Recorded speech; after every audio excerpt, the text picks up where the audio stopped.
5:32 on this Friday morning. This morning, the United Kingdom and the world are remembering Queen Elizabeth II, who passed away yesterday at the age of 96. Her oldest son, now King Charles III, is expected to address the nation today for the first time as king.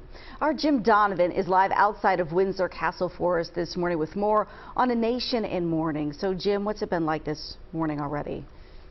Good morning, Jan. Good morning, Janelle. As you mentioned, I'm outside of the Queen's residence, Windsor Castle here. A lot of people think Buckingham Palace is actually her home, but it's more of a business address for Her Majesty. But last night, word came out from the palace at about 6:30 that the Queen had passed, and almost immediately, thousands of people showed up at Buckingham Palace to pay the respects. The rain was coming down in buckets, but that didn't stop people, both young and old, from showing their affection for their queen.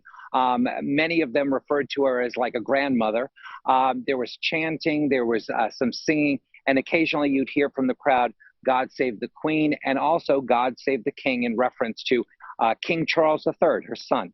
He will be arriving here in London later on today with his wife, Camilla, the Queen Consort, where the King will address the nation on a nationwide address, and then also there'll be some sort of service at St. Paul's Cathedral later on today as well. Last night, though, thousands of people showed up. They placed flowers at the gates of Buckingham Palace, and people are very emotional about the Queen, many of them referring to her as like grandmother, and this is a big change for this country because this is all they've known. So let's take a listen at some of the comments people made. It's just a sad day for us all today. And we've all known just one queen. She's the person we've always looked up to somehow. It's just a sad day. Just a wonderful person. My parents had tremendous respect for her, and she pledged her life to this country, and she led this country with great reverence and duty and respect and honor, and I just don't know if there would be another like her.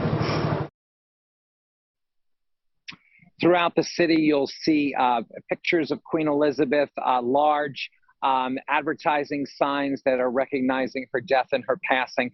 It's very interesting. The one word I keep hearing from people as they walk around is duty, that she did her job, she did her duty. And that's both from young and old. So it's an overcast day here today here in London, waiting for word of the full schedule of events over the next few days. There's going to be a 10-day period of mourning here. But as I had mentioned, I'm outside of Windsor Castle, the Queen's official residence, the flag half-staff behind me in the background. Jan and Janelle, back to you in the studio. And Jim, you just so happened to be there on vacation when all of this unfolded, so it worked out that you were able to speak with so many people there. I was there just last week, and in talking with family and friends who live there in England, regardless of how you feel about the monarchy, people have a true reverence and respect for her. And even though we knew she was 96, we knew she was going to pass at some point soon, still a shock for a lot of people there. I'm sure you're hearing a lot of that as well. I will say that. So yesterday, the official announcement came out at 6:30 from the palace. Earlier in the week, the Queen met at her Scottish castle, Balmoral, with the new Prime Minister, Liz Truss. And at the time, there was a photograph taken of the Queen. She looked a little frail. She had a walking stick, and her right arm, her right hand, seemed to be black and blue. And that was the first sign that something was amiss. Then yesterday afternoon, midday, suddenly BBC broadcasters all started appearing on television wearing black. So that's when all of a sudden the murmurs started, and then later on at 6:30, the official announcement came out. I was in the suburbs, about 45 minutes outside of downtown London, in a dining room setting, and the staff came in and announced the Queen's passing, and we had a moment of silence, and then I made my way to Buckingham Palace, where again, thousands of people continue to turn out today in respect to Her Majesty.